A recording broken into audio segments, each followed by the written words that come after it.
Baik, bismillahirrahmanirrahim. Assalamualaikum warahmatullahi wabarakatuh. Sebelumnya, perkenalkan kami dari kelompok 5 dengan saya sendiri Randi Nofrialdi dengan nomor NIM 2003-3091 dan kemudian ada rekan saya Anisya Rahmadani, kemudian ada Elsa Saza Hanifa dan juga Reki Putra. Pada tugas proyek kali ini kami mengambil judul yaitunya distribusi statistik Fermi Dirac pada semikonduktor. Untuk yang pertama mungkin untuk pendahuluan akan dijelaskan oleh rekan saya Anisya Rahmadani. Kepada Anisya dipersilahkan. Baik, terima kasih Randy. Saya Anisya Ramadhani, izin menjelaskan mengenai latar belakang dari proyek yang kita buat. Bahan yang dikatakan bersifat semikonduktor adalah bahan yang konduktivitas listrik yang berada di antara insulator dan konduktor. Sebuah semikonduktor bersifat sebagai isolator pada temperatur yang sangat rendah, namun pada temperatur ruangan bersifat sebagai konduktor. Berdasarkan tingkat kemurnian dari kristal semikonduktor itu sendiri, semikonduktor terbagi ke dalam dua jenis, yaitu semikonduktor intrinsik dan semikonduktor ekstrinsik. Sifat hantaran dari semikonduktor akan bergantung pada bahan dari semikonduktor itu sendiri. Semikonduktor intrinsik memiliki konduktivitas yang lebih kecil daripada semikonduktor ekstrinsik. Sehingga untuk memperbesar daya hantar dari semikonduktor tersebut dilakukan pengisian elektron lain atau doubling di pita konduksi atau pembuatan proses pengisian atau pembuatan Hall eksitasi elektron pada pita valensi. Dalam proses pengisian elektron pada pita energi ini, distribusi elektron mengikuti distribusi Fermi-Dirac. Karena itu, dalam tulisan ini akan dibahas lebih lanjut mengenai penerapan fungsi distribusi statistik Fermi-Dirac pada semikonduktor. Adapun rumusan masalah dan tujuan penulisan dari proyek kami ini yaitu berdasarkan uraian rumusan masalah kami terbagi atas dua, yaitu yang pertama, bagaimanakah karakteristik dari semikonduktor, dan yang kedua, bagaimanakah penerapan statistik Fermi-Dirac pada semikonduktor. Adapun tujuannya yaitu yang pertama untuk mengetahui karakteristik dari semikonduktor dan yang kedua untuk mengetahui penerapan statistik Fermi-Dirac pada semikonduktor. Baiklah, sekian yang dapat saya sampaikan. Saya kembalikan kepada moderator. Baik, terima kasih kepada Anisya Ramadhani. Selanjutnya untuk kajian teori akan dijelaskan oleh rekan saya Reki Putra. Kepada Reki dipersilakan. Baik, terima kasih kepada moderator. Baik, selanjutnya saya akan menjelaskan tentang kajian teori. Nah, dalam kajian teori ini akan dibahas yaitunya fungsi distribusi statistik Fermi-Dirac. Yang mana untuk setiap jenis statistik diasumsikan bahwa entropi adalah sebanding dengan logaritma peluang termodinamika dan bahwa suatu keadaan setimbang entropi sistem bernilai maksimum yaitu Ni per N sama dengan 1 per B eksponen dalam kurung beta WI ditambah 1 dikenal dengan fungsi distribusi Fermi-Dirac untuk keadaan probabilitas termodinamika maksimum. Selanjutnya yaitu semikonduktor. Merupakan elemen dasar dari komponen elektronika seperti dioda, transistor, dan sebuah IC interactive circuit disebut semi atau setengah konduktor. Ahli-ahli fisika terutama yang menguasai fisika kuantum pada masa itu mencoba memberikan doping pada bahan semikonduktor ini.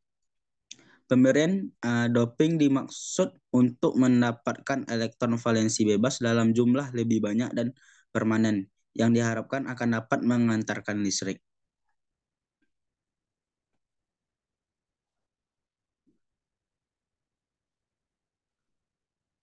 Baik, next. Nah, selanjutnya itu pita energi yang mana dapat kita lihat pada gambar 3 yaitu yang pertama struktur pita energi untuk yang mana pada penentuan pita energi secara rinci dibicarakan di fisika kuantum, namun secara sederhana akan ditunjukkan sebagai contoh penentuan struktur pita energi pada bahan padat kristal. Seperti yang terlihat pada gambar 3. Dapat dilihat ilustrasi struktur pita energi untuk kristal isolator, kristal semikonduktor, dan kristal isolator, di mana pada keadaan kesetimbangan pita energi tersplit menjadi dua bagian dan dipisahkan oleh daerah di mana elektron tidak bisa bergerak atau beroperasi. Daerah ini disebut daerah terlarang, dan pita atas dinamakan pita konduksi dan pita bagian bawah dinamakan pita valensi. Mungkin sekian dari saya kembalikan kepada moderator. Baik, terima kasih kepada Riki Putra. Selanjutnya untuk hasil dan juga pembahasan akan dijelaskan oleh rekan saya Elsa Sadzanifah. Kepada Elsa dipersilakan. Baiklah, selanjutnya bagian hasil dan pembahasan.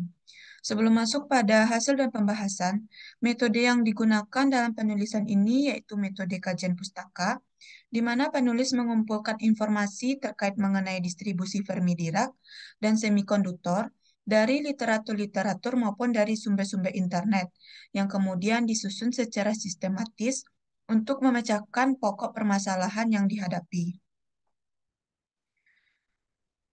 Diagram pita energi untuk materia semikonduktor mirip dengan materia isolator, akan tetapi berbeda pada lebar celah energinya.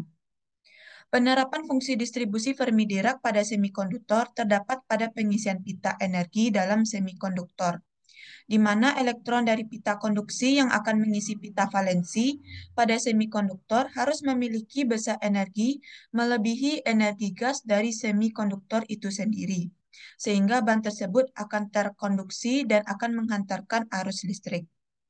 Celah energi pada semikonduktor hanya sekitar 1 elektron valensi. Karena celahnya sempit, maka jika temperatur naik, sebagian elektron di pita valensi naik ke pita konduksi, dengan meninggalkan tempat kosong hole di pita valensi. Keadaan ini dapat digambarkan pada gambar di samping, di mana terdapat ada gambar semikonduktor intrinsik pada 0 Kelvin. Kemudian ada pita konduksi hampir kosong dan pita valensi hampir penuh. Baik elektron yang telah berada di pita konduksi maupun hole di pita valensi akan bertindak sebagai pembawa muatan untuk terjadinya arus listrik. Kita anggap bahwa distribusi elektron mengikuti distribusi Fermi-Dirac, di mana rumusnya F epsilon sama dengan 1/1 tambah E pangkat epsilon kurang epsilon F dibagi KBT. Sistem tersebut dikontakkan dengan reservoir pada temperatur T.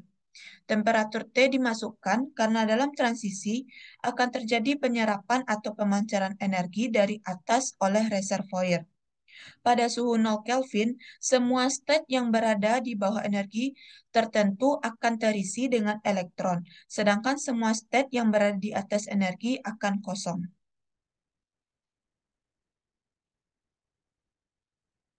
Hal ini berarti bahwa untuk energi di bawah energi Fermi level Fermi, state akan terpenuhi oleh elektron F epsilon besar setengah untuk epsilon kecil epsilon F.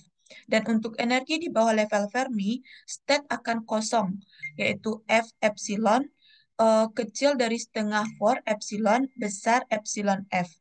Untuk energi yang jauh lebih besar dari energi Fermi, dapat kita selesaikan dengan distribusi Fermi-Dirac menggunakan pendekatan distribusi Fermi-Dirac dengan pendekatan distribusi Maxwell-Boltzmann. Sebuah semikonduktor yang menggunakan penerapan statistik Fermi-Dirac disebut degenerated. Energi Fermi terletak tepat di tengah-tengah energi gap, atau dengan kata lain, pada semikonduktor, intrinsik energi Fermi berkedudukan tepat di tengah-tengah kedua pita energi karena mempunyai jumlah elektron yang sama dengan jumlah hole. Pada kebanyakan semikonduktor pada suhu kamar, energi gap lebih besar daripada KBT. Hal ini ditunjukkan asumsi dari degenerasi dengan hasil yang sesuai dengan asumsi. Sekian presentasi dari saya kembalikan ke moderator. Baik, terima kasih kepada Elsa Zazanifa. Mungkin dengan penyampaian Elsa tadi, maka berakhirlah presentasi kami. Jadi kesimpulan yang dapat kita ambil dalam proyek kali ini yaitunya yang pertama, semikonduktor itu adalah satu material yang memiliki karakteristik di antara konduktor dan juga isolator. Nah, semikonduktor itu sangat bergantung dari temperatur, eh, yang mana pada temperatur yang sangat rendah, material semikonduktor itu akan memiliki karakter seperti isolator. Nah, penambahan jumlah impuritas pada material semikonduktor juga akan dapat bertambah sifat konduktivitas listriknya.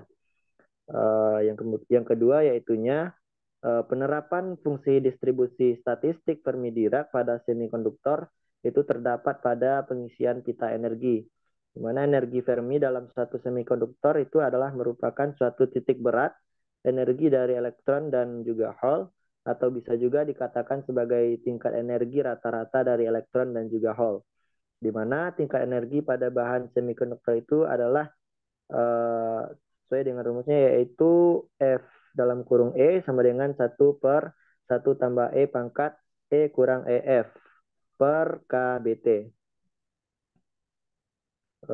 Mungkin sekian presentasi dari kelompok 5.